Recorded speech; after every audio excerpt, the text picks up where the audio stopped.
On this edition of the program, charges are filed against the alleged shooter of Charlie Kirk. We welcome Karol Markowicz to the program to talk about what's happened over the past 5 days. And the Israeli Defense Force makes a ground incursion into Gaza City. Is this the final phase of this 2+ year war? We welcome Ryan McBeth on to talk about that and so much more. It's all coming up. The following is brought to you by Just Another Pilot.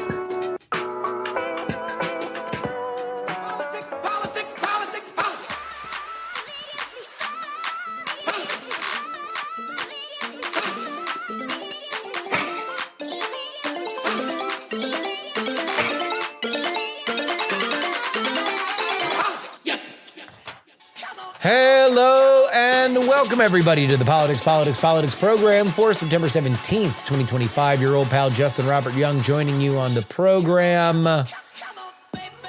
And obviously the big news is what are the latest developments, and I would say, final thoughts on a motive, at least for the killing of Charlie Kirk, as alleged by the state of Utah. We will get to that and Karol Markowicz in a second. We will also get to some international news, the latest in an absolutely brutal war in Gaza as a ground incursion has now begun. Israeli Defense Force pushing into an area that they believe is the last stronghold for the hostages. Is this Israel essentially giving up on the hostages being brought home alive? And are they sacrificing that possibility to eradicate what is left of Hamas's leadership? We will get to that in a second as well. But first, let's go to the news. Tyler Robinson, the 22-year-old from Utah, has now been formally charged with multiple offenses in the killing of Charlie Kirk last week. The charges include aggravated murder. That's the one that can get you the death penalty, which the state of Utah is noticing that they will pursue. Felony discharge of a firearm causing serious bodily injury. Obstruction of justice.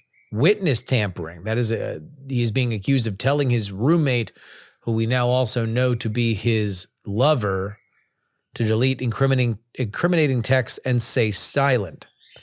Violent offenses in the presence of a child, and 2 counts of obstruction with 2 counts of witness tampering in some reports. Prosecutors are filing the notice to seek the death penalty. Robinson is being held without bail. He was read his charges today in a Zoom call, or WebEx call, technically, that was covered live by Fox News and CNN, while MSNBC covered Jeffrey Epstein.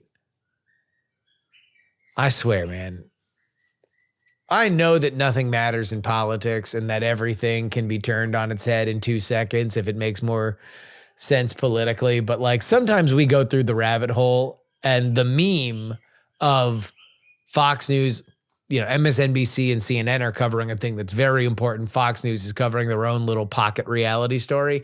That's been a meme on social media for as long as social media has existed.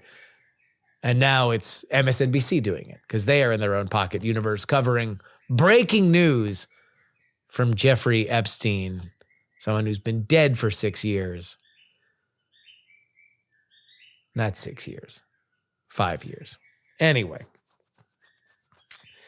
In the Robinson case, here's the evidence that has been read into the public record. DNA evidence matching Robinson was found on the trigger of the rifle used in the shooting. Robinson allegedly confessed via text message to his partner and roommate. He allegedly used Discord messages admitting that he planned the shooting. The murder weapon is a bolt-action rifle from which DNA on the trigger was recovered. There's also discarded clothing, all of which had his DNA. The Discord messages made reference to the fact that that was his grandfather's gun, his father's dad's gun. Robinson also, and this is probably the thing that people were looking for the most, according to the state releasing communication between he and his roommate, who it does bear mentioning, at least for this part, is transitioning from male to female. Robinson saying to his roommate lover that not only did he kill Kirk, he killed Kirk because he was spreading hatred, and some hate cannot be negotiated with. According to authorities, Robinson's mother, for whom he was close, said that he had drifted further left and specifically toward pro-LGBT and trans rights causes over the last year.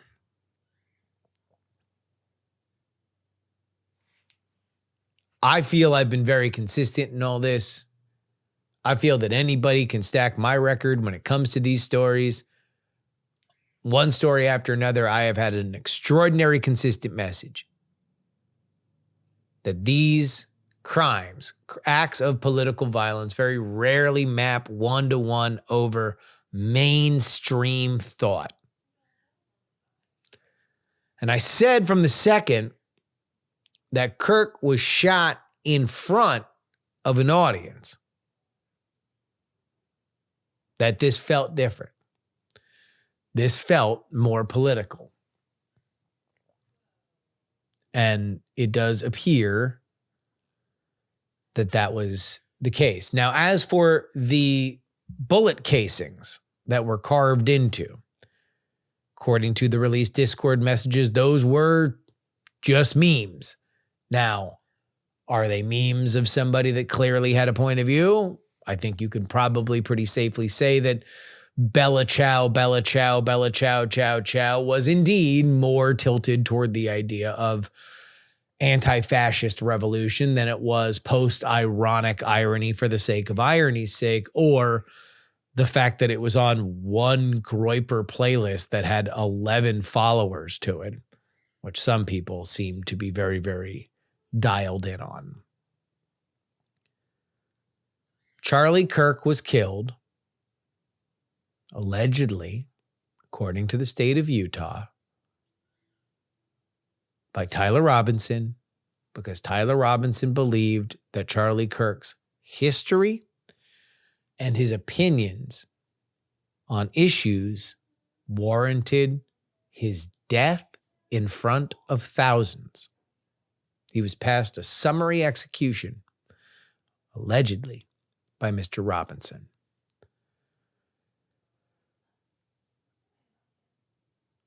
We're going to talk a lot more about this with Karol Markowicz, but the last thing, because this has all come out since we did that interview, I just want to add that it brings me no joy. In fact, it's a sinking pit in my stomach that we have something this clear-cut in front of us. There was part of me that was hoping it would have been something more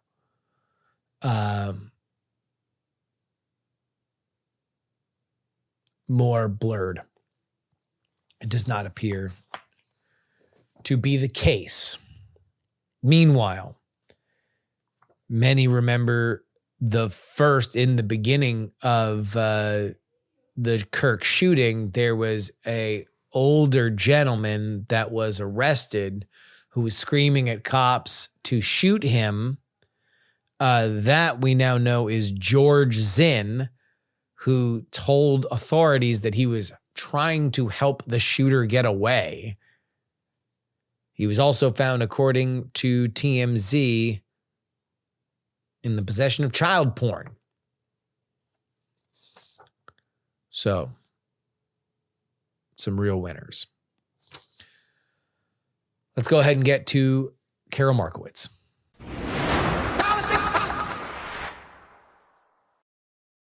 It is my pleasure to welcome back to the program Karol Markowicz, the Karol Markowicz Show, co-host of Normally, Fox News, New York Post.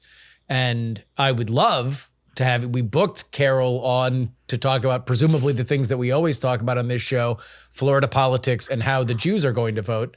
But obviously there is, a tremendous shock that not only came to the country, but also specifically the conservative media world with the death of Charlie Kirk last week. So Karol, welcome. How are you processing everything? It's so nice to see you, Justin.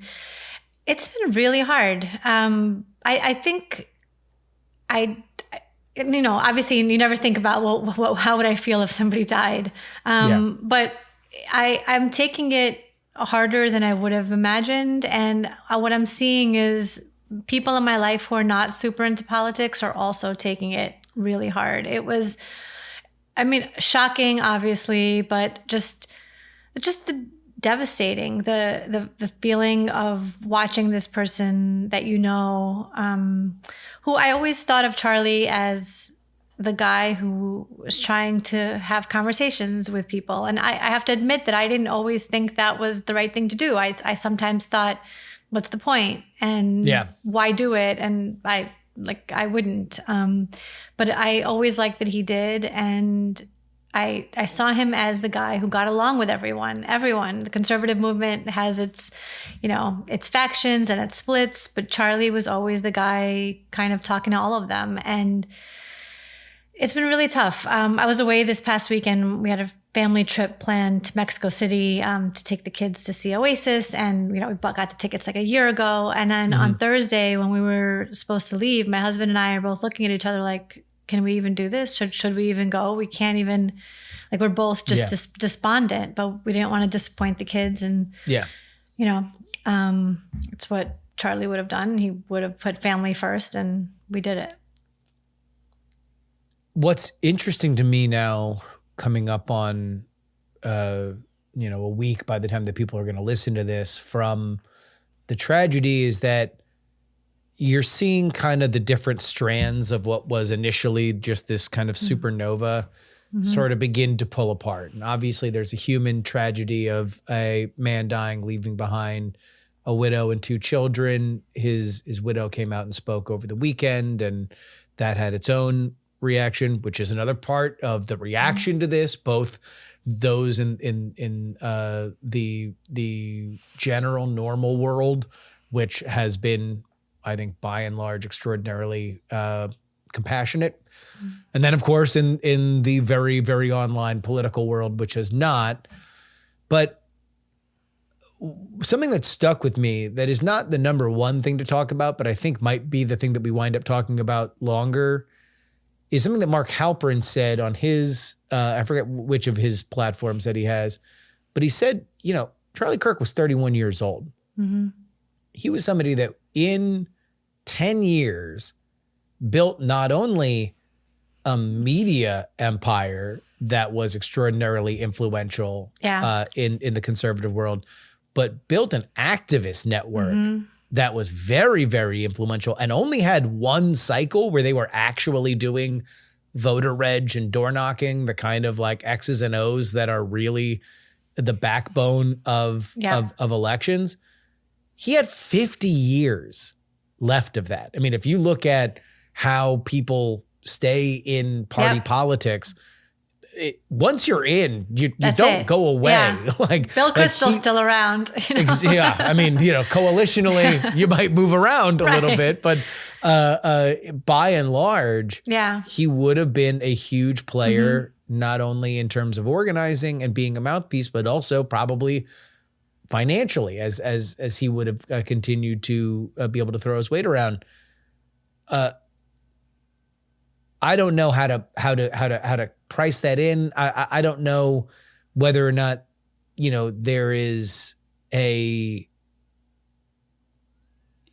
don't know whether or not his movement, the machine that he has made certainly is going to have more of a North Star than it ever had before, because now it's going to be tethered to an ideal and not even a man, for however what his life was lived.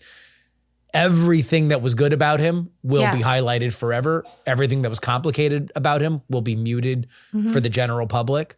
And that's, I mean, I don't know. I don't know where that goes. But when I see the crowds that were out at these vigils on Sunday night, we're recording this on Monday.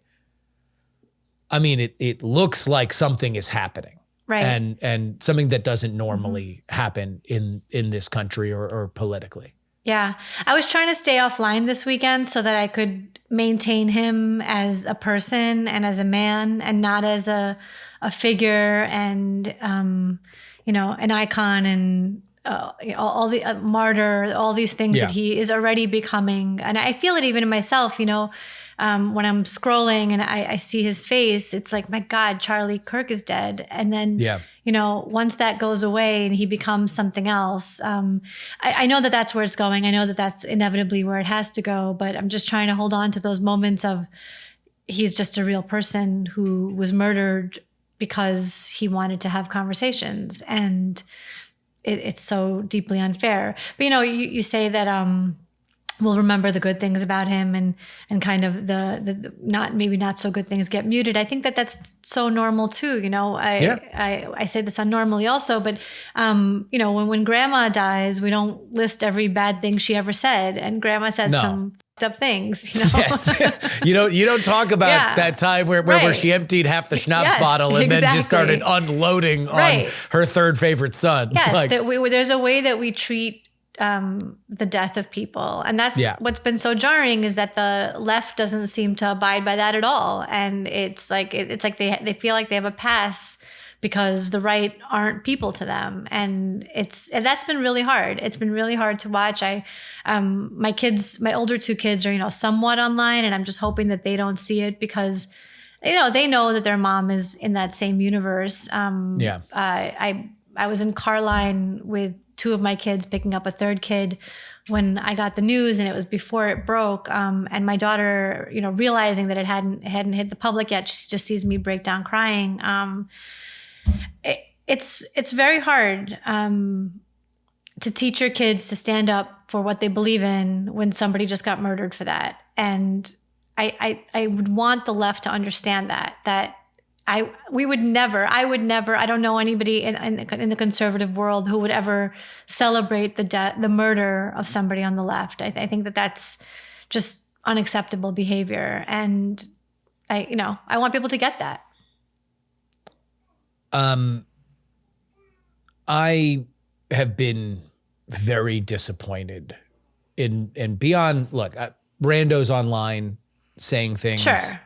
Yeah. Edgelords are going to edgelord. I've been around the internet enough to understand that, like, you can't expect everybody to behave in a certain way, that there is a cachet to saying the thing at the time that, gives you whatever clout. I get it. There have been people I know in my life that were, partly it's the idea that people aren't real on the internet. And if it's a video game. If all you know is that there was this face, there was an antagonist, and this antagonist only really existed in your life when people that you agree with discussed why this antagonist was wrong, then, when Scar falls off the cliff at the end of The Lion King, you aren't like, well, let's really take a look at how Scar's family will feel, right? Yeah. You're like, okay, that's the end of the story. Yeah. Right.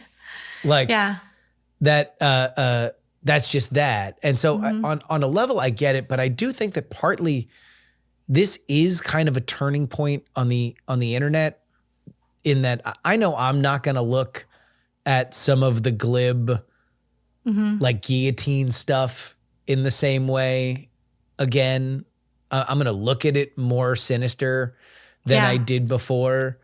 I'm going to, and by the way, that stuff I've seen regardless of party. Like I'm not, but I've certainly seen it a lot on the left, of the idea of, well, let's start a revolution. We've been pushed too far and now we need to react. By the way, hopelessness that was kind of at the cornerstone of what Charlie Kirk was talking about in terms of why he was able to speak to the youth, is because he did not ignore that. He did not ignore that there is a black-pilled hopelessness amongst the youth. But I don't know. It kind of has brought me to looking for historical comps. The Manson murders at the end of the 60s forever changed how America looked at hippies. Because previous to that, it was kind of, the squares would react of like, no, get a job, cut your hair, put on a tie. But they were largely peaceful But it was people getting high in Dolores Park and saying like, I don't know, man, think about the world. And then the Manson murders were like, oh, there's something very sinister to people without a pull, without a community, that there is a loneliness that can be exploited for terrible, terrible, terrible ends. And it's past that we see more of a culture of like, hey, maybe hitchhiking isn't great. Maybe you should worry about the stranger that's just out there on the road. I wonder whether or not we are at a point now where some of the edgelord stuff isn't just like, oh, the internet, which is how I look at it right now. And maybe it's like, I don't know, like maybe you're a little bit more like a guy who's talking about this at the grocery store than a guy who's talking about this on 4chan. It's been a mix of that because, in some ways, I do think that a lot of insanity is still confined to the internet. It is still an online phenomenon. You do say stupid stuff online that you wouldn't say in real life. But the difference in the last few days have been people are posting stuff with their name and face on social media, not thinking that there's a problem, not thinking that there's anything wrong with it at all. And I find that shocking. But again, look, I'm a conservative. I see this from a conservative, world perspective, but I've seen this developing on the left where they think that their view is the right one and that's the one you have to have. And if they have that view, then it's the correct thing to say. And it's okay to be a dentist who posts, how happy he is that Charlie Kirk died. And it's like, you can't behave that way. You wouldn't behave that way in your real life. You can't behave that way online. It's all the same thing. And that's the thing. It's been normies. It's been not edgelords. It hasn't been, anonymous people on platforms you've never heard of. It's been like your accountant on Facebook and your kid's third grade teacher and et cetera. And that's really hard to get over. And it's hard to reconcile that's the case. To me, it's been the biggest sign that there is truly a vibe shift that has happened in America post 2024 and probably leading into what made 2024 what it was in terms of the election of Donald Trump and the nation's ability to get over a lot of the stuff that were, I thought, intractable baggage with him and then elect him back, is that I think the reason why you're seeing a lot of that stuff is because it was cool to do. It was not only accepted, it was oftentimes rewarded in the past, and not celebrating the death per se or celebrating death, but saying crazy things, or like. And in the past, you had institutions and at times the federal government that was more afraid of the backlash of activist progressives that would not punish that or reward it, right? Because that's going to be like, oh, you're a bold, you're telling it like it is. You're the kind of person that needs to be, and obviously I'm talking about more structured stuff and not necessarily, your accountant. I don't know, but maybe the accountant picks up, 2 or 3 more clients if they're like, hey, by the way, Cheeto Mussolini deserves to be in jail. And then someone's like, you need to do my books. But now it's like, all right, there is a change. There's a change institutionally. There's a change in terms of popular culture, that saying that is gross saying that is way out of pocket publicly with your own name, and there are social repercussions. I don't know what to make of it past that. It is a vibe shift. Yeah. Yeah. I do think that conservatives, there is a zeal of having the machine gun for the first time in a decade. Oh yeah. Like they've gotten shot for 10 years, and now it's like, okay, well, guess what? Yeah. Shoes on the other foot, to use a non-firearms related metaphor. But I think the only reason why that exists, like conservatives have made lists about people saying things they don't like forever. The difference is that people are actually getting fired. That's the only thing that's changed now. Yeah. Again, the vibe shift, the Donald Trump election brought in a vibe shift that can't be ignored. I mean, just NFL teams having moments of silence for Charlie Kirk. I don't think they would have had a moment for silence for Donald Trump if it happened in 2020. You know, if the president, or if Donald Trump post, presidency or any of that, I'm not sure that they would have. And I think that it was so unacceptable to be at all conservative coded or at all conservative aligned in 2020 that I think it got to such a dark, terrible place that people rebelled against that. And so it is the first time that I could remember that conservatives feel part of the mainstream culture.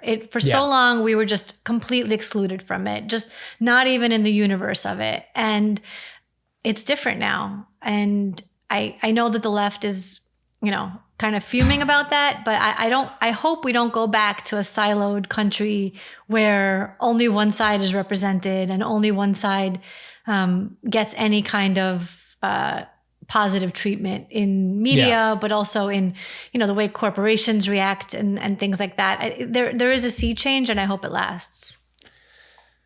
Well, and part of it is also just, especially in media, of which Charlie Kirk was a huge part of it. And that was like, when I was trying to put together, this is like how my brain is always wired of like, okay, well, this happened. What is this like? If I'm going to try to understand it and where it goes, what is it like? And I was like, all right, well, who is Charlie Kirk? And well, Charlie Kirk is there's nobody that's exactly like him, and we don't know where he was going to go. So it's like, now it's hard to be like, all right, well, who are these kind of figures that were who they were at 31? At 31, a lot of these people were a lot less interesting than they eventually became. But I kind of settled on, it's like Rush Limbaugh meets William F. Buckley, like in terms of very much media forward. Obviously, Charlie Kirk has been open about being a devotee of Rush Limbaugh, patterning some of his media stuff around Rush Limbaugh. But also that turning point side, which is very William F. Buckley, Young Americans for Freedom and stuff like that. And then it's like, okay, well then how would he have fit in this changing media world, where we find out last week around the time that he dies that, the Ellisons that have already bought CBS are going to buy CNN. Like that now we're going to combine two major newsrooms, television, streaming, totally reshaped. Where does the Charlie Kirk show? Where does Real America's Voice? Where does any of the stuff that he would do, where does that end up? Like, how does that, like, how does that look? Does it end up, you're saying, like on a mainstream channel? Maybe. I feel like we're not quite there yet. If Barry Weiss, which I know for the left is. Oh, I know. Right. Which is like a total moderate, which, I love her. She is a total moderate. She is a left of center. Pro-Israel Democrat, which to some makes her unacceptable, right? Ann Coulter, but she is what I would have described as most media leadership my entire life. That is not odd, but it's like, would she put a counterpoint show if she were running a CBS CNN combined newsroom? Yeah. would there be a Charlie Kirk and liberal show on I think that'd be so smart. Yeah. I think that would be genius because we don't have a lot of arguments that we watch on TV. Look, I've been on Fox a lot. I'm 99% of the time agreeing with the host, right? And there's very little disagreement. When it is disagreement, it's like fun. It's like, wow, we disagree on this. Let's go. Yeah. And you could kind of get into it.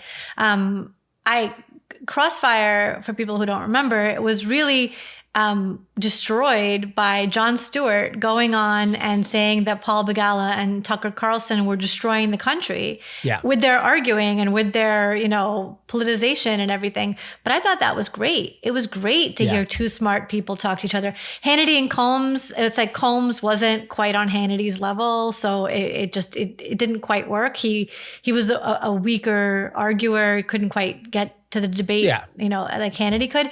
But I would love to see. But they were friends. Yeah, like, they were friends, right. There was a thing of like, all right, the story that I am watching and the way that television needs to be a very quick visual story is that these are people that are going to have a political disagreement and then they are going to be friends after. And they're going to go for a drink, right. And then they are going to go talk to each other. Nothing's going to change. Yeah. They are going to have, you're going to get a sense of, all right, well, this is what the Democratic Party thinks. Oftentimes, literally, like talking points. Here are the talking points of either party that are going to go against each other, but at least they were friends. And like, I'll tell you, talk about a television show whose reputation I feel like posthumously only sort of like grows is Crossfire. Where it's like, so we're better off now. Right. Not discussing with each other at all. I don't think we're better off now. The closest thing we have to that is that demolition derby they put on CNN at like 9 p.m. I was going to say that. Right. Scott Jennings versus everybody.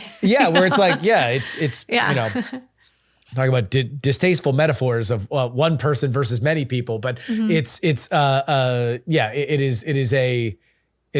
is usually one conservative versus like four liberals and the moderator's liberal. Right. Yeah, it's like, exactly. Maybe there's two. Maybe there's two conservatives and then three liberals and the moderator's liberal as well. That's rare. But yeah, usually it's one. Sometimes it's two. But like Joe Borelli goes on, he does a great job. But Scott Jennings became the guy that does this. And he does such a good job of it. It's amazing to me that other channels like MSNBC haven't picked up something like this, or any of the mainstream, news channels. It's wild to me that they don't realize that this could work. On The View, they have a anti-Trump Republican, completely not representative of the country at all. And look, I voted for Donald Trump for the first time in 2024. I have said openly, and I've written about it openly, that pre-2024, I should not have ever been the Trump voice in a room of leftists. It should be somebody who could defend the president's positions. It shouldn't be somebody who hates him. And that makes no sense. And so for so long, CNN and all these other channels, they had, oh, look, we have a conservative. She hates Donald Trump, but that's okay. No, you don't fit in at all with the rest of the country. So it's good to have disagreement and it's good to argue, and people need to remember how to do it. I think people forgot, and we get so siloed into our worlds on the internet. And I'm obviously I feel just as guilty as anyone of this. I block very, very frequently, but it's good to have debate. It's good to have your views challenged. It makes you stronger. Well, and like in general, this is a truism. I don't know exactly how true it is, but it's something that I generally believe. Conservatives are more familiar with liberal points of view. They're everywhere. And liberal personalities. They can tell the difference between a Hassan Abi and a Bari Weiss. And they can say, all right, well, this is therefore this, that, and the other, and he's for this, that, and the other. I disagree with both. I wouldn't vote for either of them, but there's a strata, right? Right. And what has been crazy about the reaction now, and I think it is informative to some of the dehumanization, is that Charlie Kirk was described in a way that there are voices on the right that do the things that people are saying that he did. And you can find clips of somebody who spoke extemporaneously for 3 hours a day, every day, saying things that either out of context or even in context, sometimes are button pushing or out of pocket, right? Charlie Kirk, again, acolyte of Rush Limbaugh, not he wasn't going to put on the brakes on a controversial take. But he's not Nick Fuentes. No, he's not a race essentialist. He's not at all. Nick Fuentes hated Charlie Kirk. Hated him. I mean, to the point where when he died, I was like, all right, if this, then that. If Charlie Kirk got killed by an assassin's bullet and it was done in a political manner, then I'm assuming that there were political motivations. He didn't get shot at his house. He didn't get shot at his hotel. He didn't get shot because it was a soft spot that they were trying to take advantage of. He was here in this thing. I'm assuming there's a political motivation. Who wants Charlie Kirk dead for political reasons? There's a bunch of buckets on the left, and then there's one bucket on the right, and that's Nick Fuentes, who hated him. Right. And then when the bullet casing stuff came out and there was nothing about Jews, I was like, all right, I'm taking off Hassan Abi's side and I'm taking off the Nick Fuentes side. Yes, because the Nick Fuentes, he would have gotten killed because of Israel. If there was a political motivation on that side, it would have been because of that. Because that's where they, right now, had their biggest gap, their biggest, most passionate gap. Right. And Charlie just, I think, wasn't going to surrender to Nick Fuentes on it, even though he was under a lot of pressure to do that. He was under a lot of pressure to grow Turning Point with Nick Fuentes supporters and turn on Israel. And the fact that he didn't, I agree with you completely. But that's a really good way to put it. As soon as there was nothing about Jews, it was probably somebody on the left. As soon as it was furry memes and it wasn't, the protocols at the Elders of Zion quotes, then I'm like, all right, that's not that we're in another bucket. We're in another thing, and that's what's, if there is a change in not. Look, the activist side of this is going to be the activist side of this. If you are black-pilled to the point where everything is justifiable, then I don't know what I can tell you. Like, because you're not going to listen to me. You're not going to listen to Mr. Fence Sitter. I would encourage you to go and talk to other people in your movement and see where they are.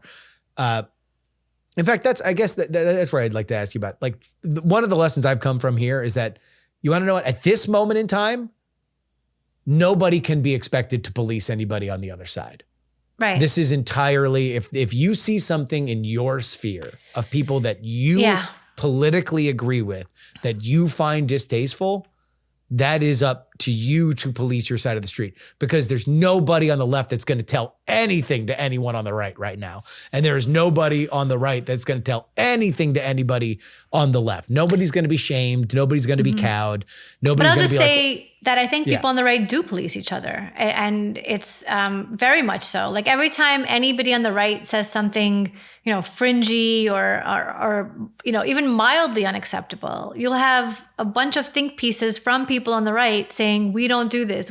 This is not how we should be. And I'm not even talking about like the David Frenches in the New York Times or the Bulwarks or the whatever. They are coalitionally Democrats. Right. But I'm talking mainstream Fox News columns, New York Post columns, really, I think tweets, lots of tweets about how, I don't agree with this, even though this person's on my side, we don't agree. I think that the left doesn't have this. And again, it's because they came up with this system where anything they say is acceptable because it's on the left, and the media reinforces it, and they don't get punished for crazy things that they say. The only exception to that, and we talk about cancel culture, we talk about the way that the left comes after people and looks at old statements and stuff like that. They mostly did it to other liberals. They mostly attacked each other, but they didn't nobody then said, oh, the left is bad for doing that, because they were afraid they would be next. They were afraid that the circular firing squad would be turned on them. I often used to say, say, you know, conservatives are very hard to cancel, especially conservatives in media. You can't, you know, Ben Shapiro like doesn't believe in, you know, Ben Shapiro culturally appropriated by releasing a rap song. He's like, I don't care. Like it's not gonna, he's not going to apologize. It was he was bettered for people that were the people that were mad at him were and look, Charlie Kirk did that expertly. Charlie Kirk did that extraordinarily. The right people got mad at him having an argument with somebody online, or not online, in person, you know, with these campus events, which, you know, it's been interesting to see how those have been talked about in this week, and listening to what I think are by and large good-hearted liberal spaces where, you know, even then there's this idea of like, well, you know, he's debating college kids and it's kind of like shooting fish in a barrel. But he didn't go to college. They should be better than him. You know, they should have learned to a certain in college. Extent, it's like, look, he's an extraordinarily smart guy. And the person who's going to come up and think that they have an idea of what it is, of how to argue is going to be different. But at the same time, I also think it is exploitative of something that the left doesn't want to admit, which is that they just don't know.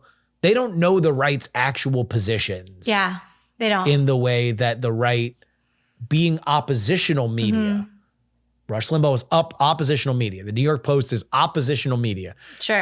Everything kind of comes from the perspective. It starts with the unsaid subject of, we're different. They won't tell you this, but, and then actually whatever is said. Yeah. But to know that, you need to know what they're saying. You right, need to exactly. know what that argument is. And you know, you know, Charlie Kirk was able to win that because I think most of the people that got up there and argued with him were like, so you're racist and racism's bad. Checkmate. Yes. Yes. Right. And they've never been challenged on that before. You know, you call somebody racist, you shut down the conversation, and that's the end of that. And to have you call somebody racist and he keeps talking, he's still arguing. It's like surprising. You know, I've seen it happen so many times, and it is when the left comes after liberals, that is how they shut down the conversation. Well, you're being racist, you're being classist, you're not considering your privilege. All of that is meant to shut down the debate, and the right just kept going. And so I feel like we got better at having arguments, and we got better at having the debates in a way that the left just couldn't. Oh man, it's really heavy, and I don't think that the internet is the same today as it was at the beginning of last week. I do think that there is a change. I do think that there is what I've seen the most, and I literally just got a text about this right before we went on, where a friend of mine, he's like, look, I am middle of the road lefty that has been, I've been over the woke stuff for a while, but I would still consider myself a liberal. But like, he was gutted, not only by the Kirk assassination, but also the reaction.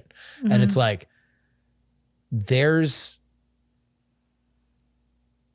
I wonder whether or not there is a reckoning to some of the callousness, because nobody that isn't super online is going to look at this and see beyond father of two, 31 years old, shot in the neck. They're not going to look at that dude and be like, villain.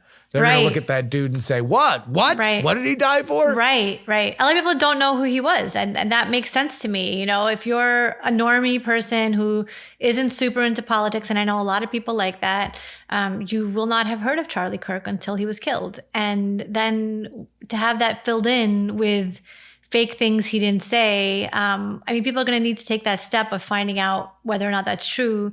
But I think largely people are going to say, I don't care what he said. It doesn't matter what he said.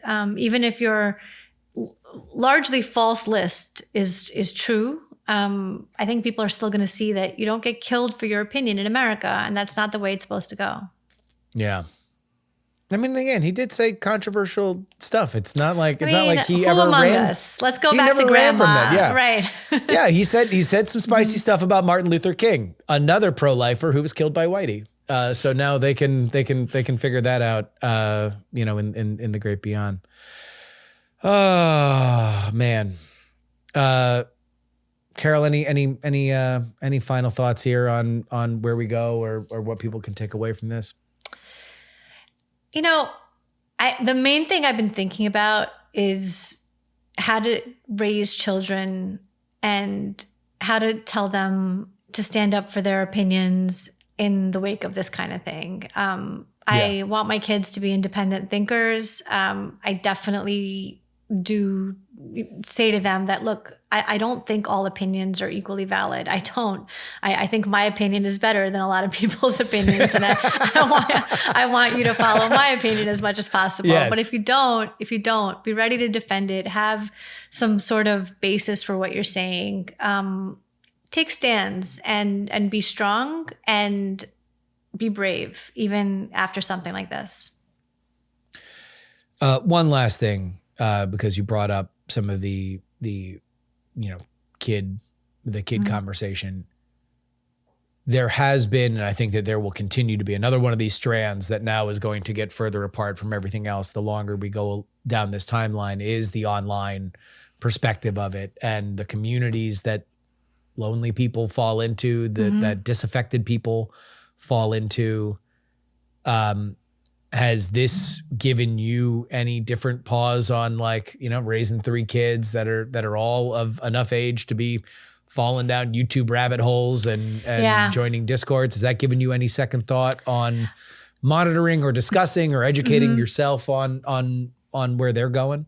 We've been very open about it all along. My kids are not on TikTok, for example. And I hear from other parents, parents of their friends who say, how do you do it? How do you keep these kids off TikTok? I'm like, you just do. You just don't let them on TikTok.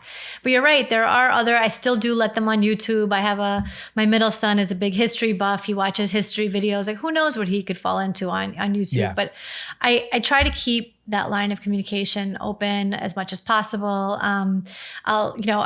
We have all kinds of conversations about things online and bringing it to me and having talks about whether something is real or not and that kind of thing. We start with privacy because that's kind of the main concern. There's all these stories about, kids who get kind of catfished into sending pictures of themselves. It's terrible. But, we talk about that kind of stuff, but the political stuff, I think we probably do need to talk about it more, because it is so easy to get into one of those rabbit holes. I worry more. It's interesting because I worry more about my daughter getting leftist brainwashed, because I just think women are more targeted for that on college campuses. She's 15. She's the oldest. I don't see it happening, but she's the one that I'd be more concerned about. But my son's, it would be the internet rabbit hole. She's more like, watching Taylor Swift videos and she's not looking to see what some weirdos are saying on Reddit. She's like, what is Taylor Swift going to wear to the wedding? When is Taylor's album dropping? Do I now have to watch Kansas City Chiefs games? Exactly. Well, to be fair, she was a fan of Travis Kelce before she was a fan of Taylor Swift. So we're a big so she's family. Right there in the Venn diagram. Yeah. Oh my God. Oh yeah. She's like, when they got together, it was the biggest thing that ever happened. Yes. Travis was on her fantasy team. It was a big deal. Wow. That's crazy. Yeah. This is probably one of the biggest things for me, because I've kind of styled myself somebody who has been internet understander for my career, such as it is. And I think that we've hit this point of you can get too lonely. You can, if you get lonely enough, you can find people that are going to take you into dark places. And not to say that didn't exist before. And again, that's why I brought this to the Manson family stuff. there were dark places where lonely people went badly, that went terribly in the past. Not to say the internet invented it, but it does record it. It's gotten so much worse. It does make it more present. Yeah. Mm-hmm. And that's where these like Discord communities and stuff like that. We're going to find out. We're going to hear this story of, this guy, the shooter. He had a group of like 10 people on a Discord that were joking about it was him in the FBI, and he's joking about how it's not. And so he was keeping it from a group of 10 friends, according to these Discord logs. This is according to reporting right now as of Monday. But we don't know whether or not he was talking to other people. We don't know whether or not this was that he was being gassed up by other people or was bringing this idea to other people. Yeah. There's just so much that like I think the root cause is the same today as it was in 1969, as it was in 1869, which is community matters. Oh, so much. Enriching community matters. Your family matters. Your friends matter. And the internet didn't invent loneliness, but it certainly can exacerbate really, it. really awful places for Absolutely. It to be stored.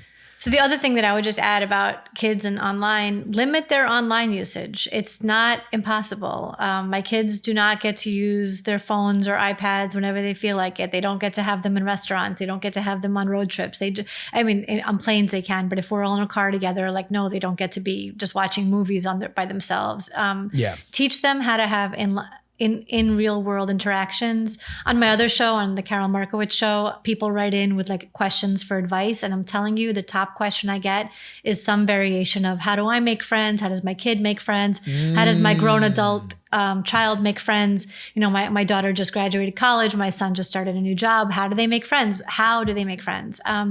Teach your kids how to make friends. I know that sounds ridiculous, but this thing that we do online, it cannot replace in real life interactions. And you need to tell your children that real life matters more than anything else. Online rewards behaviors that are not great in real life. Yeah.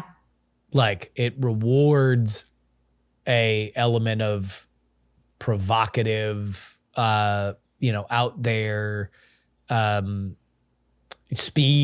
Speed matters more than thoughtfulness online. In real life, if you're going to be a friend, it means you got to think about somebody more than, for one. You got to think about them three-dimensionally. You have to, hit them up on their birthday or make sure that when you meet them, you're on time. There's like all these little social cues that do bind people together. And maybe that's it. Maybe look, this is as easy as touch grass. This is as easy as like, maybe we all did get too online. Maybe everybody should just go on their phones right now and set time limits on their social media apps. And by that one thing, if that were a Trump executive order and they were able to go to Tim Apple and just have him do it, from a system level, maybe we'd all get better in 2 weeks. But make yourself better.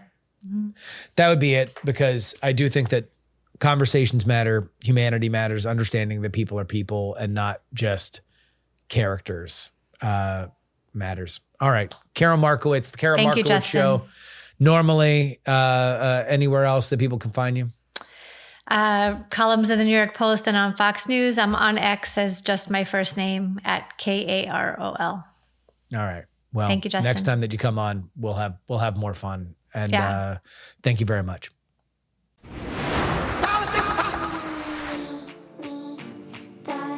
This is your update, brought to you by TakePoliticsSeriously.com. That's where you need to go if you'd like to support this show. We've gotten a lot of nice notes about how we have handled the tragedy that happened last week. If it has motivated you, if you are not already supporting the show monetarily, then please go ahead and do so. TakePoliticsSeriously.com. Let's go ahead and get to some news that we didn't have a chance to get to so far. Attorney General Pam Bondi on Tuesday appeared to walk back comments promising to target broadly defined hate speech following the killing of conservative influencer Charlie Kirk after facing significant backlash from both conservative and liberal circles over her threat to curb free speech. In a statement on X, the Attorney General clarified remarks she made Monday, suggesting that hate speech was distinct from free speech as protected by the First Amendment. This is what she wrote.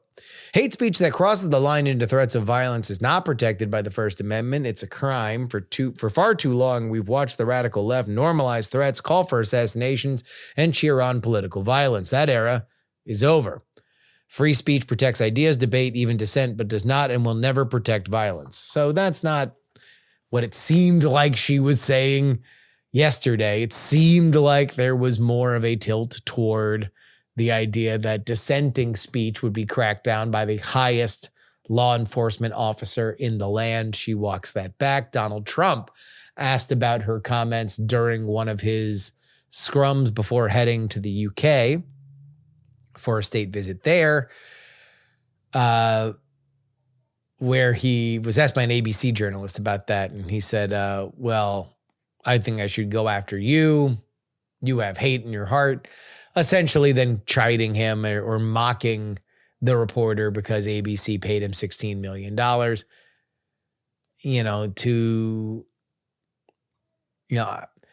I always feel weird whenever I say here's what I think Trump meant, because 90% of all political content is here's what I think Trump meant and nobody can ever agree on it.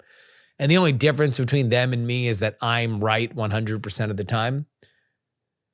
But if Pam Bondi says we're not talking about any kind of actual speech, we're only talking about speech that either incites violence or is insightful of violence, and Trump says, no, I want to identify hate speech as who knows whether or not ABC's was actually culpable for what ABC was more dead to rights to settle with Trump, because even though slander against a public figure is very hard to prove, the Stephanopoulos thing was centered around the idea of calling him a rapist.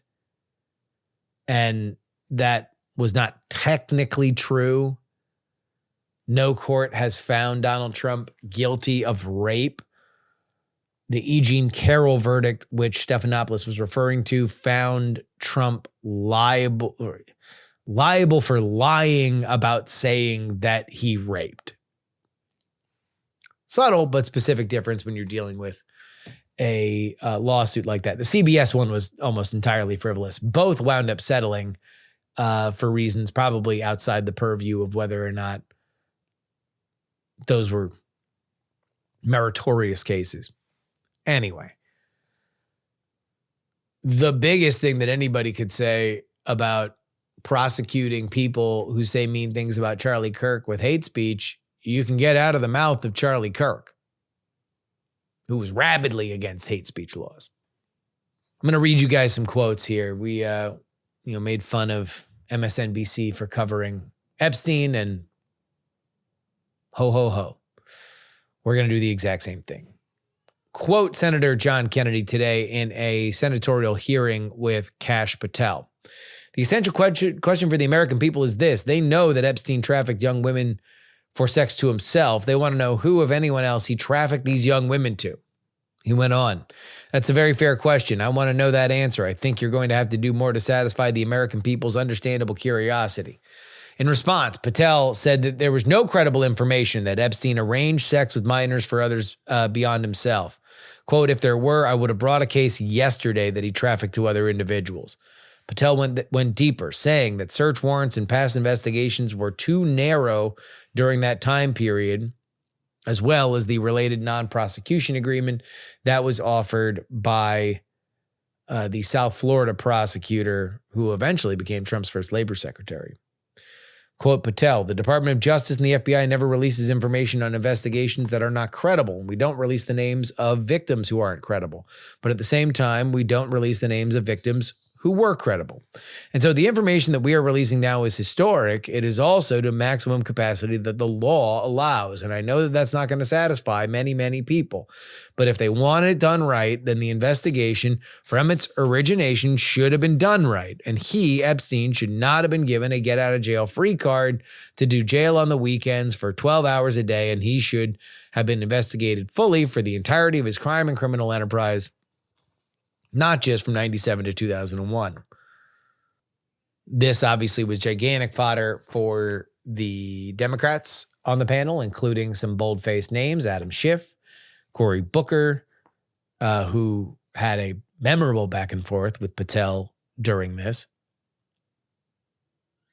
But it was Senator Dick Durbin, soon to be retiring from Illinois, the top Democrat on the panel, who asked why the FBI notice on this was unsigned, to which Patel quipped, "Would you prefer I use an auto pen?" I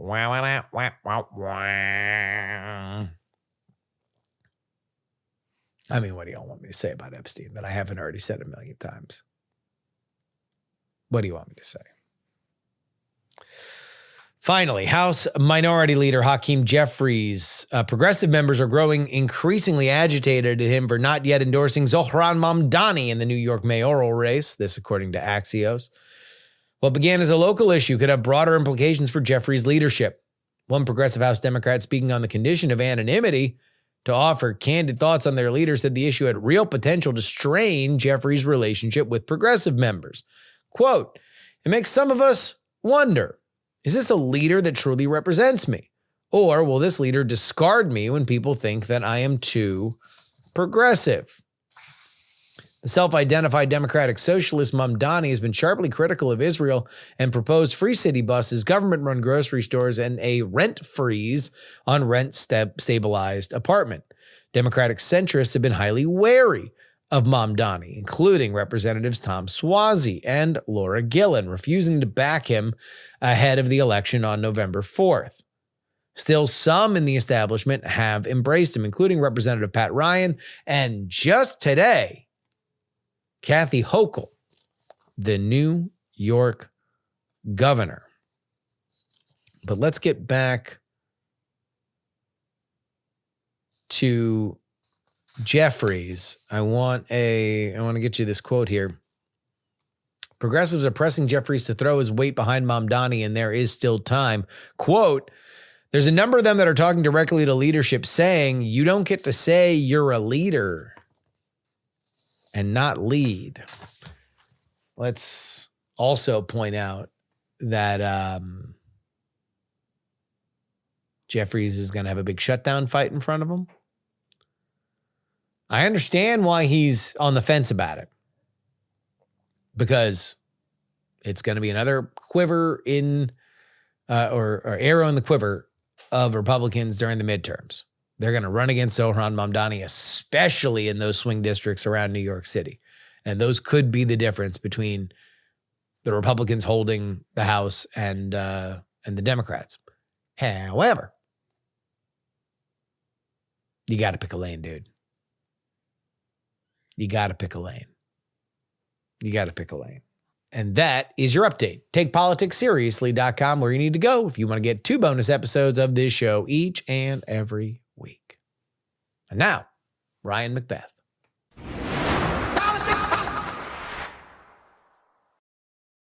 I would like to welcome back to the program Mr. Ryan McBeth. We are going to discuss, the state of war, as we often do when Ryan is on the program. He has just gotten back from a lot of international travel, and there's some international stuff that I want to get to, including the expanded war in Gaza. Ryan, how are you doing?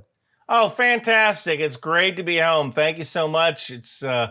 I love coming on your show. You know more about politics. You've probably forgotten more about politics than I'll ever know. Well, I only do my best to serve both you and the audience. Let's start with some breaking news as we record here on Tuesday, September 16th at 10:08 a.m. in Austin. And that is that Chinese officials say that China and the U.S. have discussed China's concerns of a TikTok deal in the last couple of days, but have reached a basic framework on fixing the issues related to the app through cooperation and reduced investment barriers.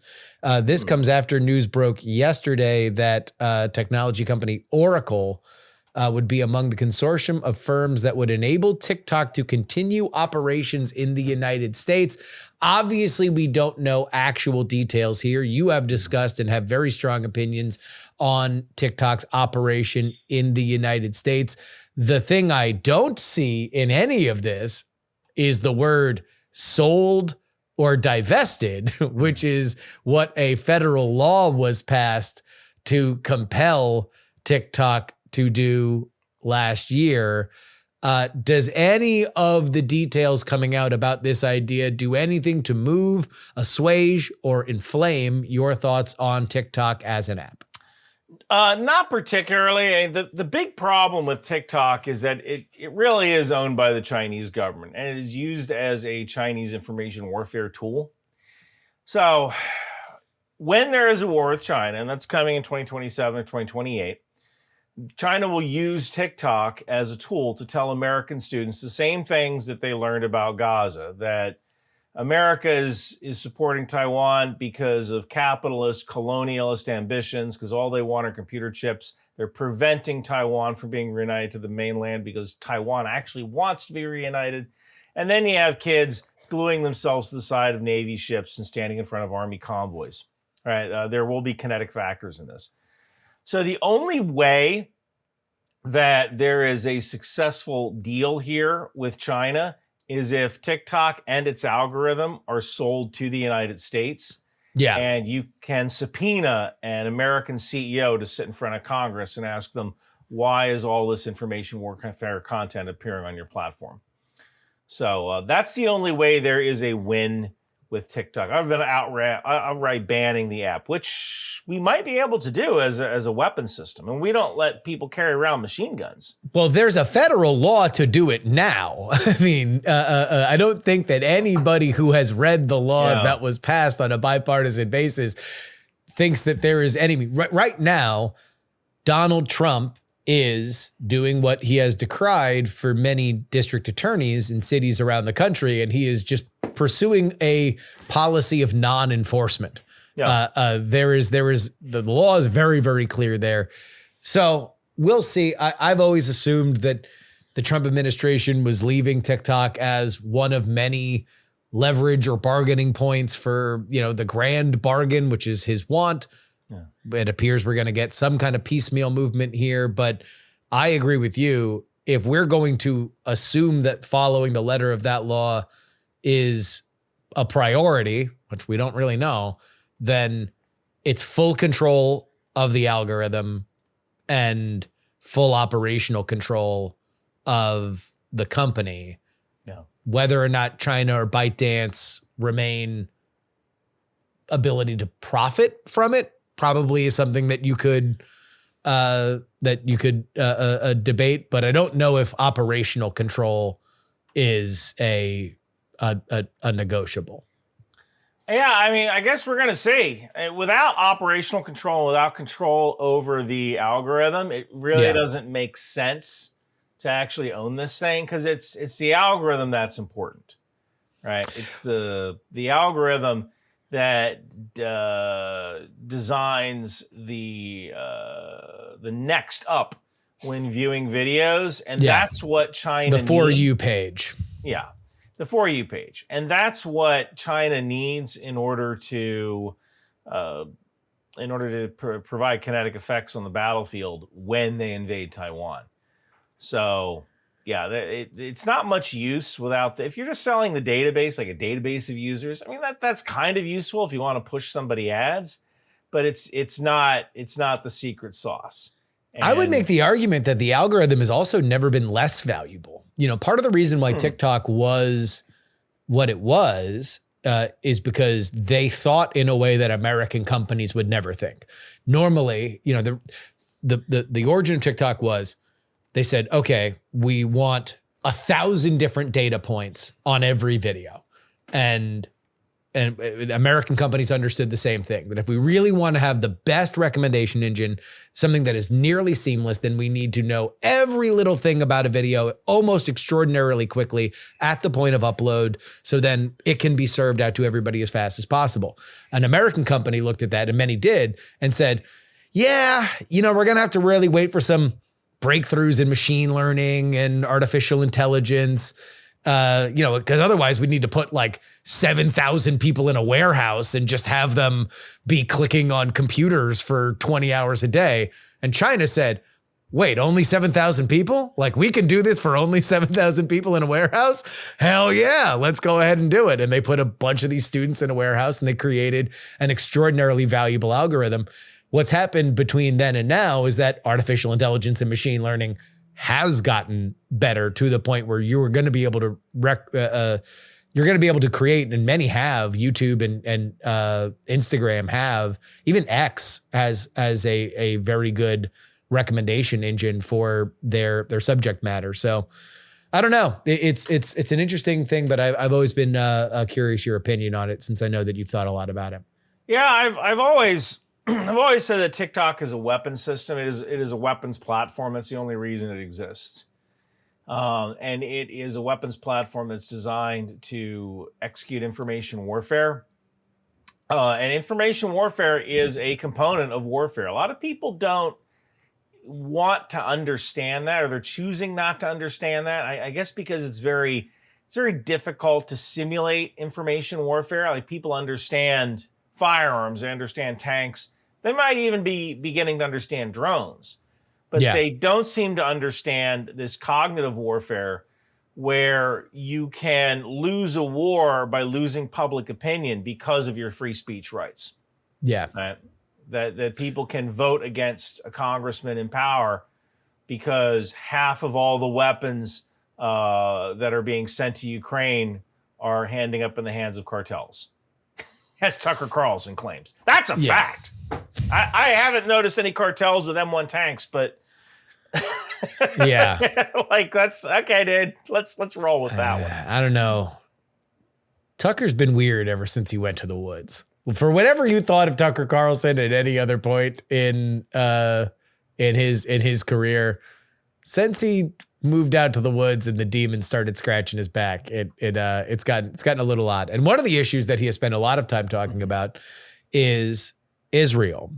Mm-hmm. We've had you on multiple times since October 7th and the war against Hamas to describe the kind of state of play and where we were. What has happened in between the last time you were on and now is you actually went to Israel, and it reshaped some of your opinions as to what the state of play was and where and how this could come to some kind of end, at least this phase of the fighting. As we talk, there is an expanded ground operation in Gaza that is undergoing. The president yesterday saying that, chiding Hamas for putting the remnants of the hostages that they have kept from October 7th above ground as a human shield against this ground offensive. Let's start with what you learned in Israel and how it affects what you're seeing right now.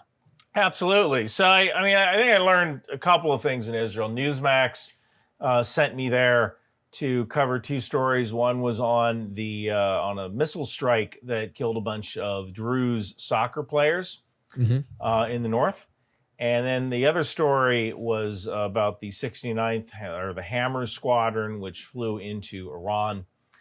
One of the things that I learned just talking with people is that I used to have this idea, same idea General Petraeus had, which is, why the heck doesn't Israel find a bunch of moderate Palestinians, give them guns, give them a 2-week training course, send them in after Hamas, and then once they wipe, because they know where all the tunnels are. Yeah. After they wipe out all Hamas, then that becomes the core, the cadre for a new democratic Gaza. Yeah. And the reason for that is that as soon as those dudes are done killing Hamas, they would turn right and go back into Israel. Yeah. And start killing them. The issue is that it's a generational issue. That people have been taught to hate in Gaza for 30 years. And it's just not something that's going to be solved with a militia. It's going to have to be solved with 30 years of re-education. And we're going to have to literally wait for the parents of this generation and the children of this generation to die off and somehow manage that until the demographics gets to a point where school can teach younger children, hey, we can all kind of live in peace. So that's kind of one thing I learned. I was totally wrong with the idea that we could somehow make peace with the current regime of Palestinians. Hamas does not want peace. Hamas wants to kill every single Jew in. Yeah, and that's on the tin. Like, that's not an obfuscation. Like, they're not shy about that. It's literally in their founding document. And when the other funny thing I noticed was when I saw, I didn't see this personally. I saw the video of this, but it was uncut video where these soldiers, they were in like a classroom and they were going through like a heart diagram, you know, like a flip chart of a heart, like how the heart works. And then like the camera moved and like you went outside through a breezeway and the next door was an armory. Yeah. And we're not talking about a school resource officer office where you might have a long gun inside of a locked cabinet, which I realize is probably just an American thing, you know, but you know, I had to explain that to some of my audiences. Like, you're not going to believe this, but oh yeah, no, that's we a thing might that actually happens have in an America. AR-15 in a locker. Yeah. In America, that's normal. So it's not but that. It's a gun. A gun, maybe a handgun. Right? Yeah. So you go into this other room, and it was an armory, complete with explosives and complete with training guns, what we would call rubber ducks. Yeah. So these would be guns that were made of rubber or plastic designed for the children to drill with. And when I saw that, I'm like, there's no fighting this. So let me ask you this. I know that you were in, back in your active duty days, that has very much informed what you were thinking of the idea of a Sons of Gaza as as a parallel to a Sons of Iraq kind of militia. What is the difference between the possible existence of a moderate class that did exist in Iraq that doesn't exist in Gaza? Like, what did you see in Iraq that doesn't exist in Gaza? So I think that one of the things that I saw is the mindset. I mean, I look at, for the most part, the Iraqis they didn't grow up learning to hate Americans. Even though we went to war with them in 1991, Iraqis didn't hate Americans. They didn't want us in their country. Yeah. But they didn't hate us. They didn't grow up being told, go to America, kill every American you see, wipe them from the coasts. They just didn't want us there. Yeah. And the other thing is that Iraq was a modern, I want to say almost Western economy. Iraqis are the Germans of the Middle East. All right. Okay. These guys work their butts off. And Egyptians are the Italians. Right? Like the Iraqis, they are the hardest working dudes you have ever seen. You can say, hey, can you get this building built? Okay, Mr. Yeah. Done. Like they work so, it's like they're Americans. Iraqis are Americans, and I was always impressed with their work ethic. But I think the other issue is that for almost, since the 1960s, Gaza has been administered in one way or the other by the United Nations. And I think that has left people there with a sense of helplessness or a sense that nothing they do really kind of matters. And so you kind of have this learned helplessness where you don't really know how to run a country, right? Yeah. Where the Iraqis, they had a country. Even under Saddam Hussein, you still had buses that had to run. You still had trash that had to get picked up, right? The Iraqis knew how to do this. But when you take a look at a place like Gaza, there's government ministries, but a lot of the stuff is administered by the United Nations. So things like tax collection. A lot of tax collection was done by Israel and then given as a stipend. Right? Yeah. Like, we're going to collect the taxes for you, and every 3 months we're going to give you the revenue from that so you can manage your infrastructure. But for the most part, stuff was taken care of by the UN. So in addition to the destruction of infrastructure, you also have a generation of people who don't know how the hell to build water pipes. Yeah. Or electric. They know how to build tunnels. They're good at that. Well, at least some of them. Yeah. But taking care of actually managing the infrastructure for a population where people live, I mean, that's going to take some effort as well. That's going to be part of the rebuilding process. We need to get them a couple of copies of SimCity or something, because or City Skylines, I think that's what they call it now, because they're going to have to relearn all that stuff. Yeah, I would imagine also, from my limited understanding of what we faced in Iraq, not only had there been a functioning government, but you also had a lot of different ethnic and sectarian clashes for which, you know, if you are the United States, you can always play on the idea of like, hey, I can trust you guys because you guys aren't them. So in this area, we trust you. You go ahead and make sure that X, Y, and Z, if one side is aligned with a force for which you want to get rid of.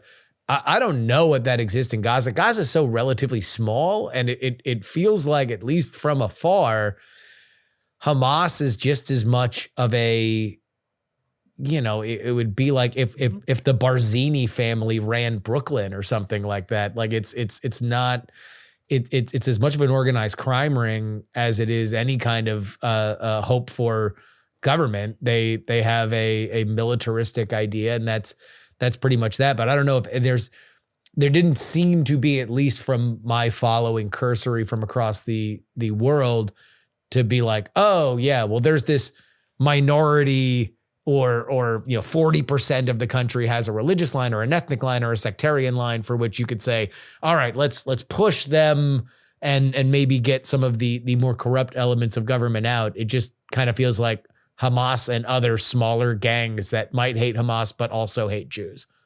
Yes, there are a number of gangs and there are a number of tribes. That's another thing that a lot of people don't seem to understand about a good part of the Muslim world, or I should say about the Arab world, not the Muslim world, because the problems that we see in some Arab countries, we don't tend to see in other predominantly Muslim but non-Arab countries. Like you might talk about Myanmar, Indonesia, even Turkey, because like Turkey isn't tribal, right? Indonesia isn't tribal. Myanmar, it's a mostly Muslim country, isn't tribal. Within the Muslim world. I mean, obviously Turkey obviously has some strong opinions on Armenians, but other than that, you're saying within the Muslim community. Yeah. So I think one of the issues that you have in spreading democracy among in Arab nations isn't Islam. It's the same reason you have problems sometimes in Africa. It's that you have this tribal leadership where, well, you hired me as a policeman, so now you have to hire my brother because he's in the same tribe. And the Arafat tribe is a tribe or a coalition. Inside, Arafat is one example of that. There are other different tribes, but there are armed gangs. That's a big issue. And there are multiple terrorist groups. Everyone talks about Hamas. Nobody talks about Islamic Jihad, or it's rare that they talk about Islamic Jihad, but they exist as well. And you do have this soup of gangs that can fight each other one day or might be fighting Israel the next day.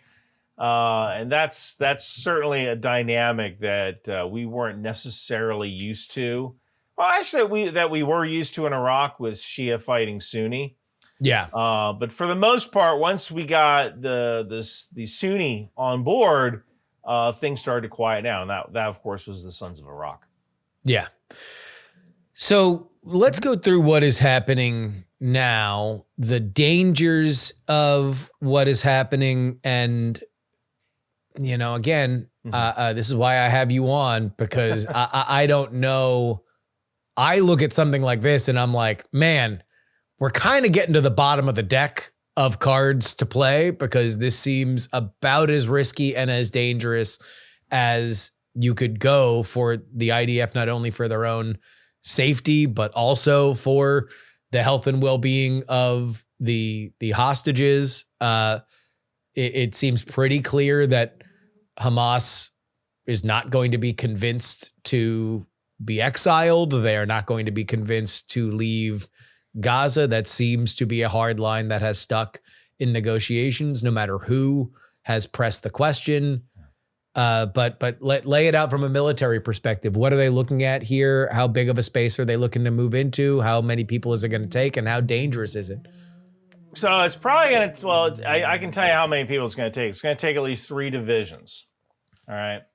So 3 divisions, we're looking at about 15 times 3. So that's 45,000 soldiers. All right. That includes support personnel. Mm-hmm. The area they're going into, Gaza City, has been relatively untouched. You're starting to see more explosions now where I saw a montage on, I want to say it was TikTok, where you saw buildings in Gaza, specifically Gaza City, getting blown up by bombs. And what's interesting is that every single video had the camera focused on the building. And the reason for that is the Israelis are telling people, we're going to bomb this building. You need to get out. And so that's when they set up cameras so they can record it and then send it to Americans. Look, and nobody in America goes, how come the camera was pointed right at the building when this happened? Yeah. Right? Because they're telling people to get out. So Gaza City has buildings, I believe, of up to 15 stories in height. And, the U.S. has, I think the last genuine battle where you're dealing with buildings that were above 3 to 5 stories, because even Baghdad didn't really have skyscrapers. Last war would have been the Battle of Grozny in 1994, where Russia went into Chechnya. And that was devastating for the Russians because they literally couldn't traverse, or they couldn't elevate their tank turrets high enough to shoot these top floors. Gotcha. So after a couple of days, they had to bring in anti-aircraft guns and use those to hit these higher floors. And that was a huge issue for Russia. So what Israel is doing is they're just blowing up every one of those tall buildings, one by one. Really? People to get it, yeah. Blow it up. I mean, they're at the point where it's kind of weird. So, I mean, is that has to be a worry that they are going to take out live hostages, however alive they are, right? Yeah. I mean, look, here's the issue. Right now, it's not necessarily about hostages. It's about force protection, because the hostages are kind of like Schrodinger's cat, right? That old saying, a cat is in the box with yes. Is it alive or dead? It is both live and dead at the same time if you cannot see it. Yeah, if you can't see it. So right now, the hostages are both alive and dead, right? Yeah. But if you have an Israeli soldier who's shot by a Hamas dude as he's trying to clear a 15-story building, he's going to be dead. Yeah. And the parents of dead Israeli soldiers will vote against your coalition. Yeah. Whereas the parents of a dead hostage may or may not vote against your coalition. I mean, those families have been very, very vocal, and that's kind of at the heart of a lot of the political issues that are happening in Israel right now, where there are forces not only within the government, but also within the IDF and Mossad that have pushed for some kind of deal, a deal that would seemingly even leave Hamas in control, if even just to get the hostages back, and then they could later, re-prosecute the war. But it seems like right now Netanyahu's decision is to force this issue now while everything is going. And you saw that with what happened in Qatar over the last week and now this. But it does appear that there is at least a change in the calculations in terms of the health and possible survival of the hostages, right? Well, I don't think these hostages are coming home. I mean, it has been about 2 years. They might not necessarily be getting the best treatment. The Red Cross hasn't been allowed to visit them. So I believe that Israel's just making this calculus that those hostages are dead. So that means 20 families.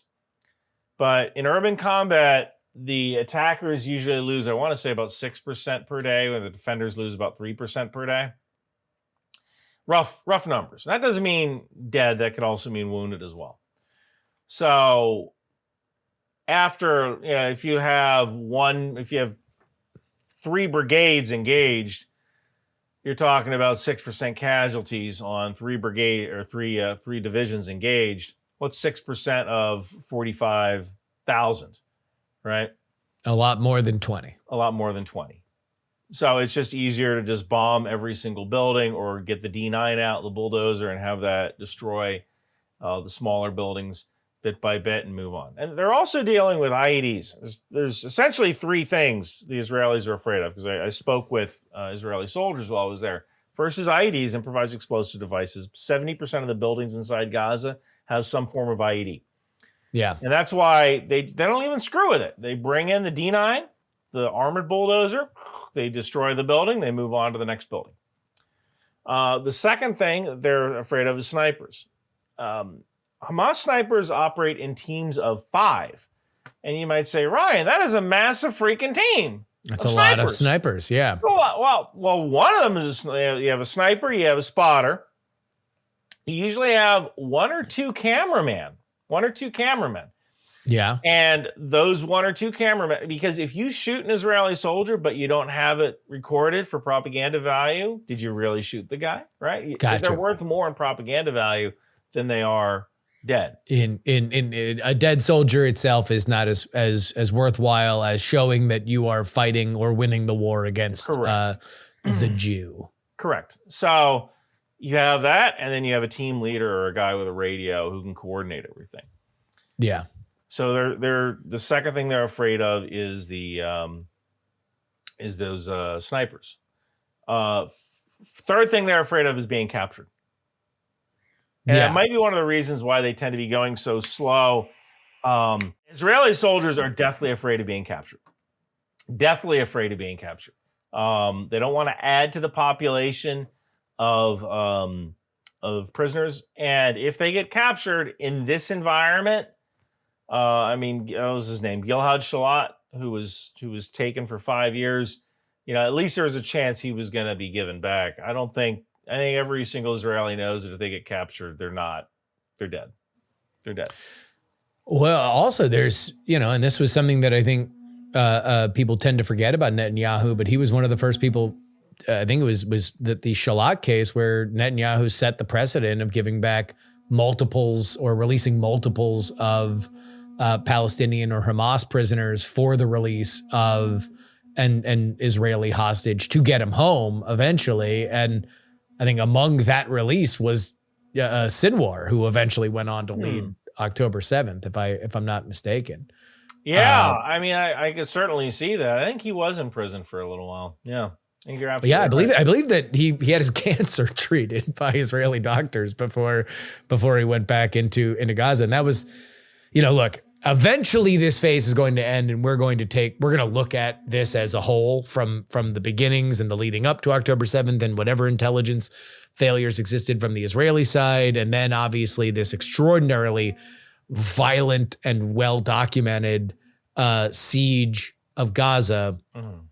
But one of the things that starts all of it is the idea that Sinwar was a more intellectual leader of Hamas, and one that could possibly be trusted to lead it in a more political direction and a less militaristic direction. That turned out to be a fatal miscalculation on any and all sides, as it turns out. You're absolutely right. That was certainly not in the cards for that particular individual. No. Let's talk about that strike in Qatar. Mm-hmm. It's one of those things that has happened in this war where I kind of assume it's the biggest story that's ever happened in the Middle East. And then it just goes away in like 2 days. And I thought that about when Mossad exploded the Iranian guest house that killed a Hamas leader. I thought that certainly when the United States and Israel attacked Iran directly and took out the nuclear program. And now Israel, puts a missile in a building in Qatari space, and everybody just sort of looks the other way the next day. I assume that means this is Qatar taking a step back away from their harboring, or at least elements of the Qatari leadership taking a step away from harboring Hamas leadership. Is that a wrong way to look at that? No, I actually believe that. When I first heard about the attack, look, Qataris have air defense. They're in the same room with the Americans. They can detect things like ballistic missiles because they've shot them down before. Yeah. They've shot down Iranian ballistic missiles. Granted, they're facing a different way. Yeah. But they've shot them down. And, I think in a case like this, the Qataris are kind of looking at Hamas and they're kind of acting like Turkey, right? They're trying to play both sides. Yeah. All right, let's see. Let's fund both sides. Let's see which side wins. Oh, it's not Hamas. So this could have very well been a very easy way to get rid of Hamas from their territory and do it in a way where they can blame the Jews because they still have a population.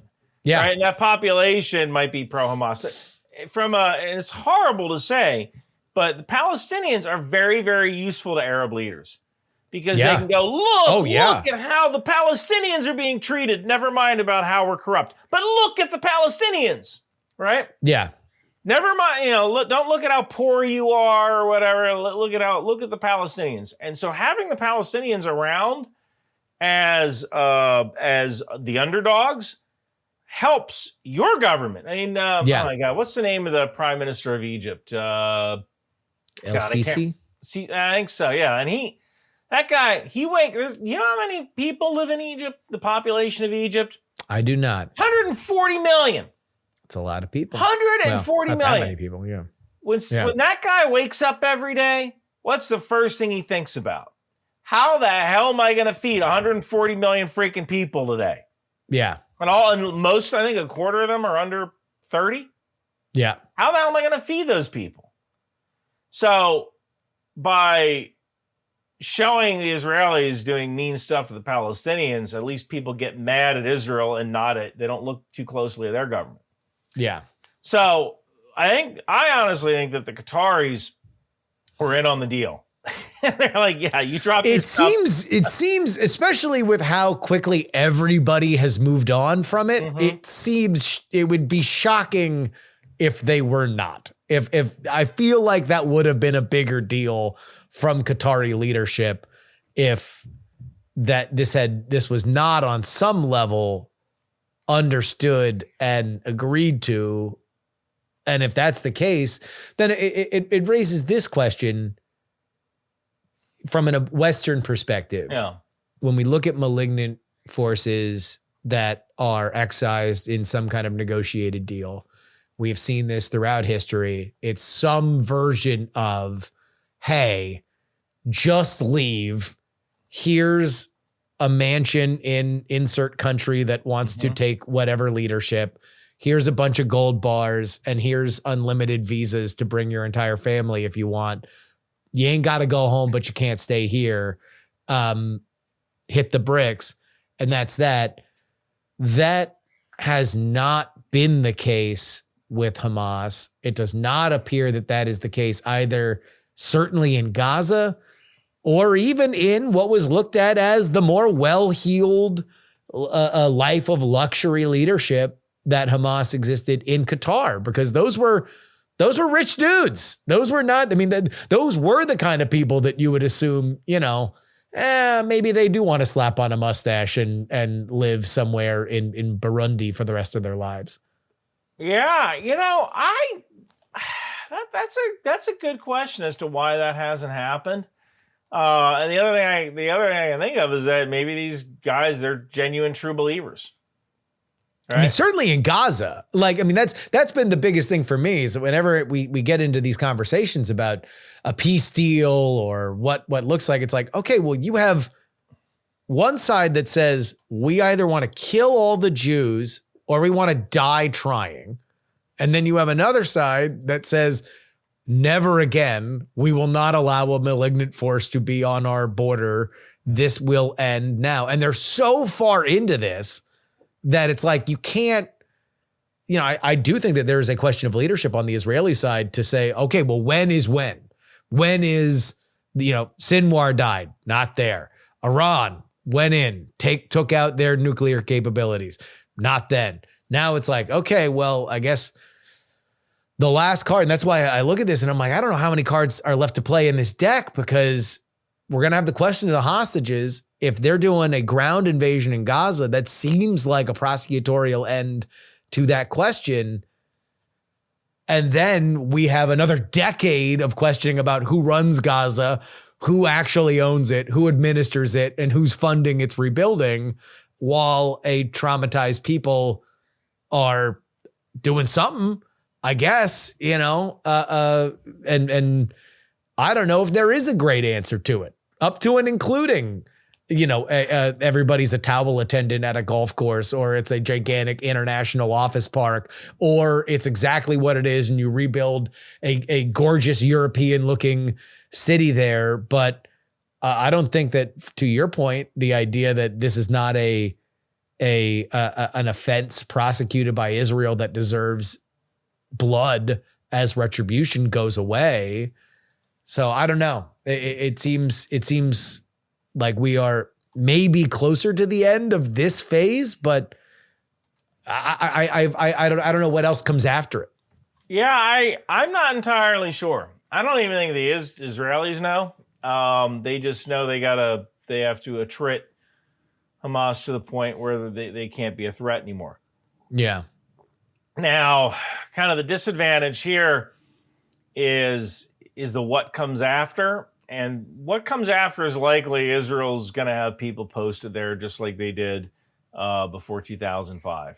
Yeah. I think then they pull out 2005, 2006. It was 2005. And so they're going to have people posted there. They're going to have an occupation, a genuine, honest-to-God occupation. Ideally, I think it's going to, I think I heard it would take 15 years to rebuild everything. Yeah. And you can just imagine, not just rubble, but as you're clearing that rubble, you need to look for ordnance, because there's going to be unexploded ordnance in there from Hamas and from Israel. And as you are clearing buildings, you're also going to find IEDs that, for whatever reason, weren't forgotten about, or they didn't explode. So now you got to call in EOD, explosive ordnance disposal guys. So in addition to construction workers removing the debris, you're going to need to have deminers on the ground as well. And then you need to rebuild everything. And in order to do that, you're going to have to inspect every single truck coming into Gaza, because you don't want them to bring more weapons in, right? One of Israel's big things was banning the dual use, right? So you can't bring in dual use items, and they define dual use as like concrete. Because it can build a building. Yeah, I mean, it could build a building or it could build a bunker, right? Yeah. So, what is the threshold of dual use here, right? Pipe, because Hamas was taking pipe from the ground, like water pipes, putting a nose cone on it, building rocket fuel from sugar and fertilizer, stuffing it into that rocket pipe. Now they have a Katyusha rocket. Yeah.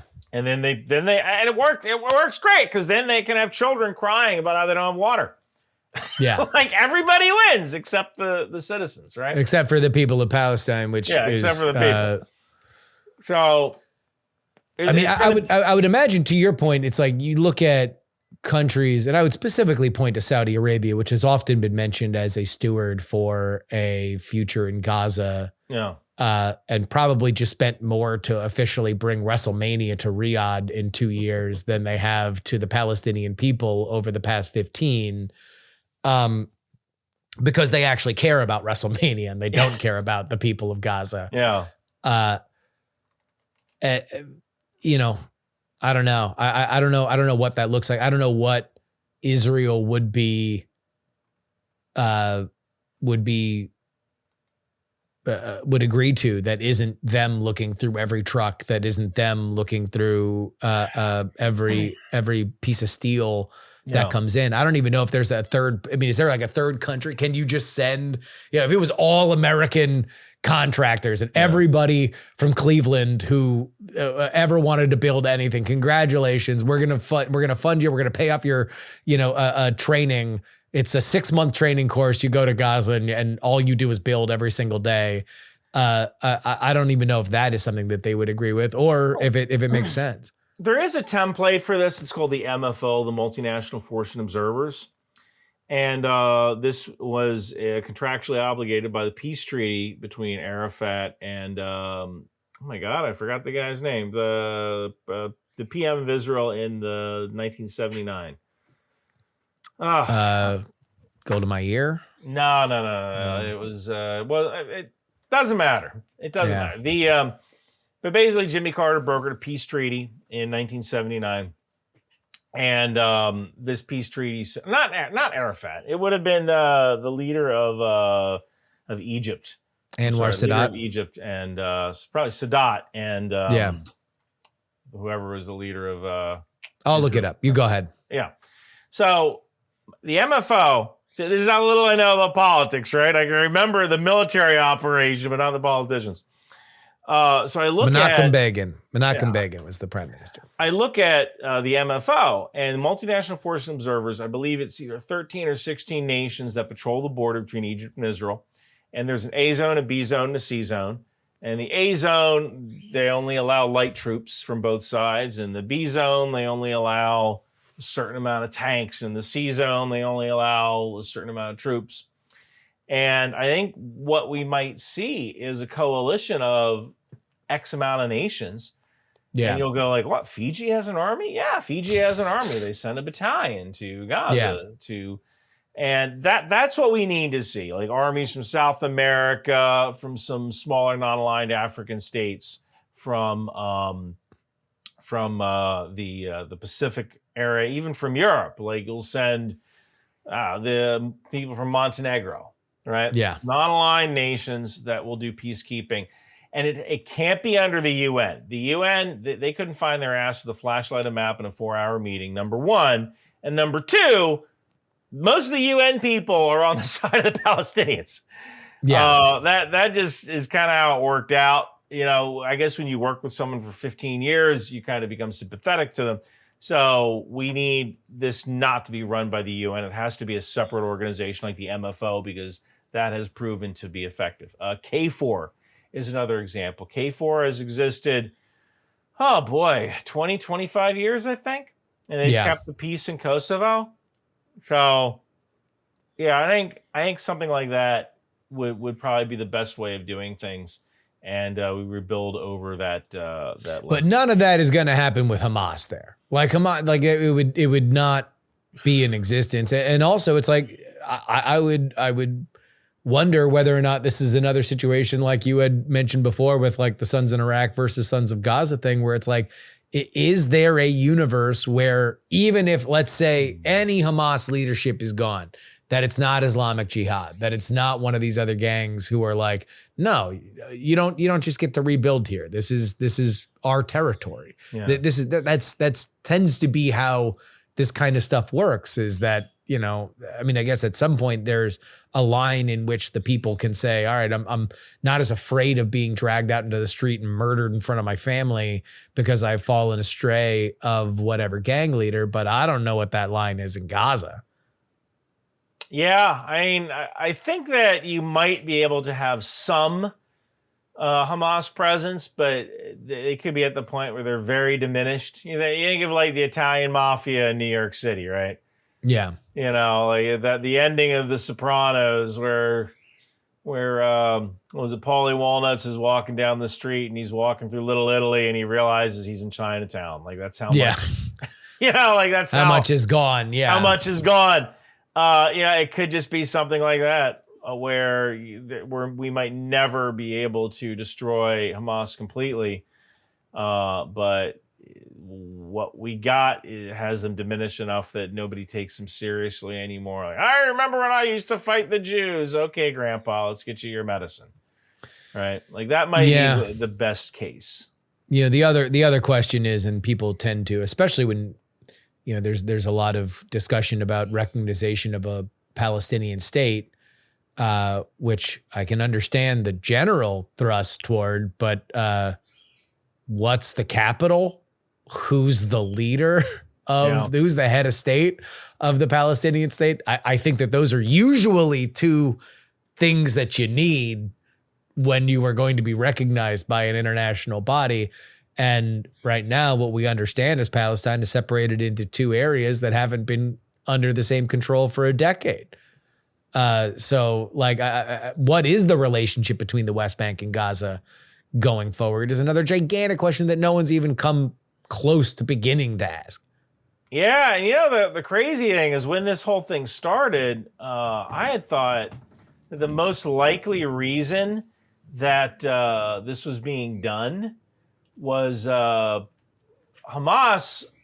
knew that what's his name? The Mahmoud Abbas.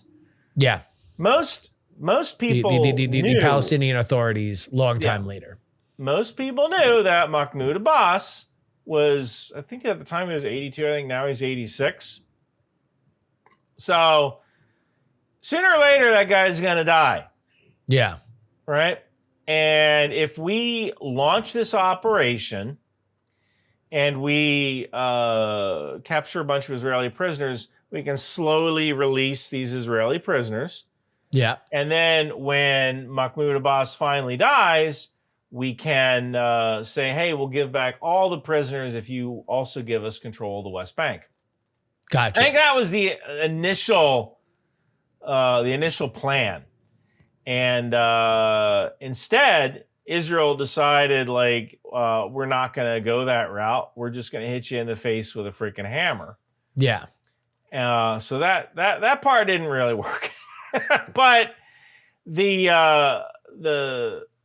idea of, like, let's grab these people and eventually we can reunite the West Bank and Gaza. But this time under Hamas control and not the control of the Palestinian Authority. Yeah. Yeah, I think that was the idea, and it just didn't work. Obviously, a lot can go wrong between here and there if that were the grand bargain by Sinwar and the Hamas planners in Qatar. I mean, give folks a military estimate of how deadly this stage of the operation is going to be. We're probably going to, like I said, you're going to see about 6% casualties per day. It'll probably be a little bit less on the Israeli side because they're being very, very cautious going from house to house. But you'll see 1 or 2 casualties per day, and then a day of no casualties, and then it'll be 7. Yeah. Like that, because someone will drop a bomb inside an APC or armed personnel carrier.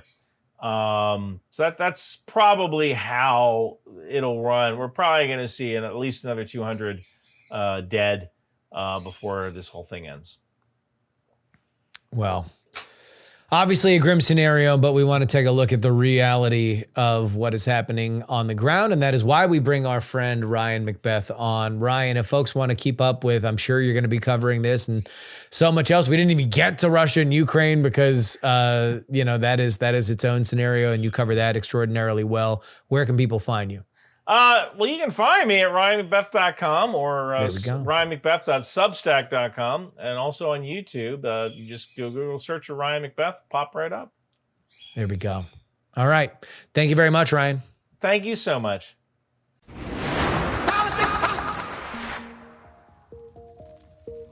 And that'll wrap it up for us today. Politics, written and hosted by me, Justin Robert Young, for Dog and Pony Show Audio in Austin, Texas. If you'd like to send me an email, it is theyoungamerican@gmail.com. Follow, find, and share video clips of the show.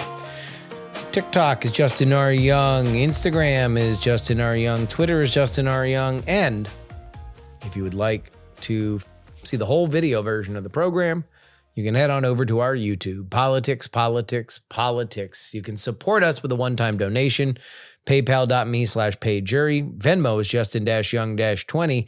And you can hit me up on Cash App, PX3 Cash.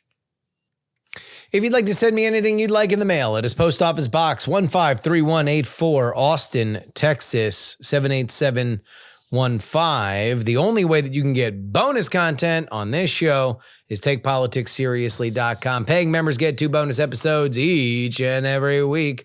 Either $3 a week or $99 for the entire year. That's 150 episodes of PX3 for under $100. And you want to know what? We're calling it.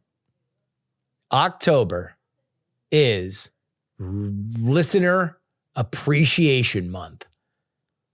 I'm taking all the hits. Who do you guys want to hear from that has not been on the show? Who do you guys want to hear from that has been on the show that you want us to talk about?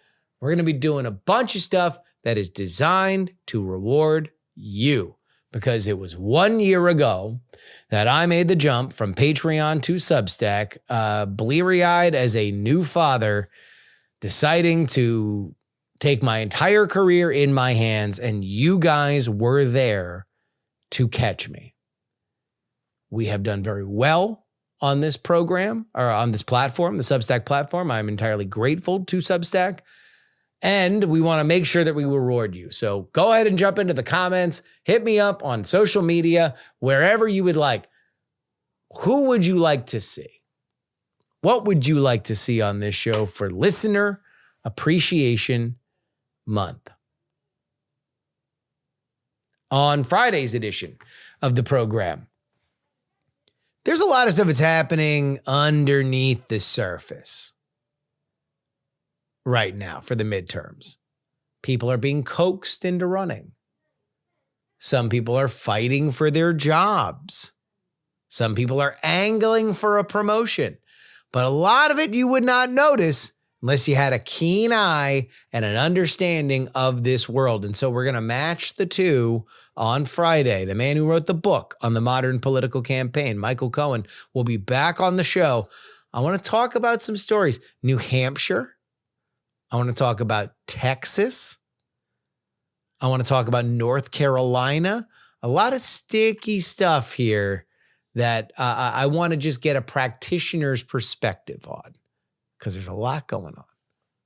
Anyway, the only way that you get your name read on the show is with our foundational tier, including Sonny Black, L3PO, Peepaw, Scott, Middle Age, Mike, Tom, Sarah Jeannie, Jeremy, Pro Idiot, Chiller Tomatoes. Oh yeah, it's Adam, Neil, AB Puppy, Dr. Whiskey, Michael, Fat Tony's PJs from New York, Will, The Borge B, Matthew, Matt, Andrew, Edwin, Sam, Andrew, Phil, Edison, Devon, Paul, A Dog Named Checkers, Gloria Young, Jerry, Trucker, John, Berkeley, Steven, and Zombie Doc. You want your name read on the show? Head on over to TakePoliticsSeriously.com. Get on in at our foundational tier. Hey, one more time, thank you guys for all of the dialogue that's happened over the last several days.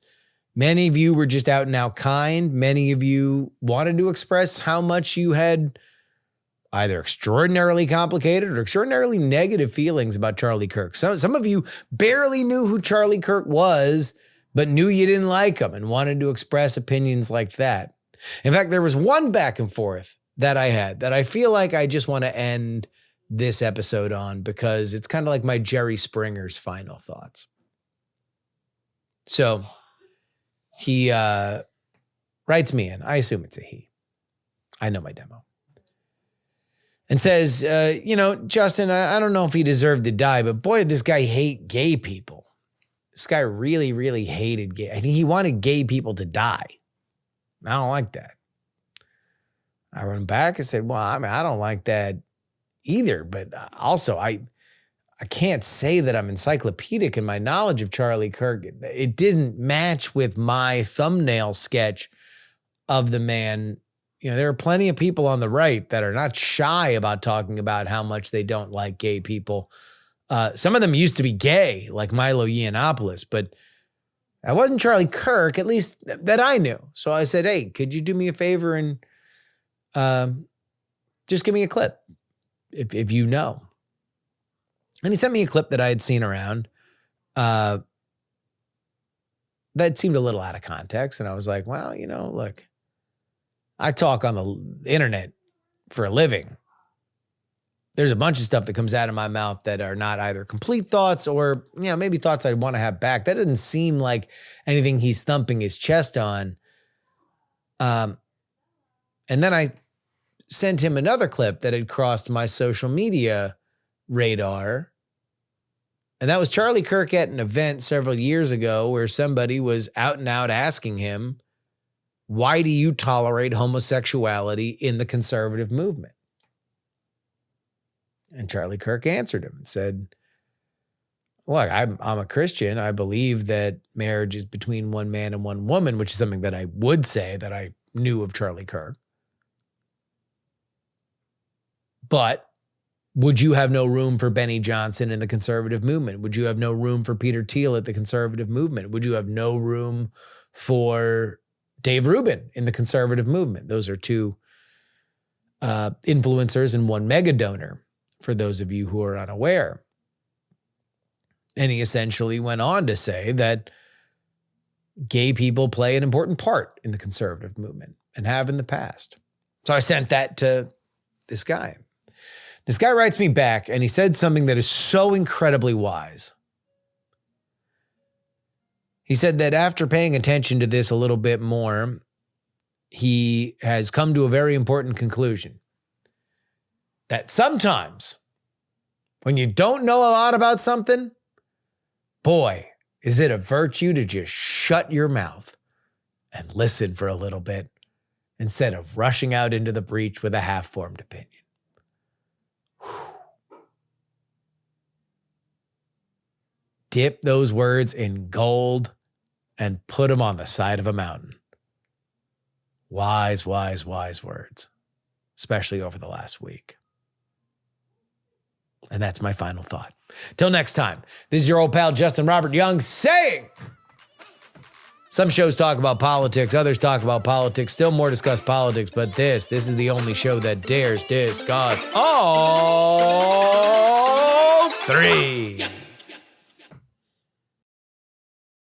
Diamond Club hopes you have enjoyed this program. Dog and Pony Show audio.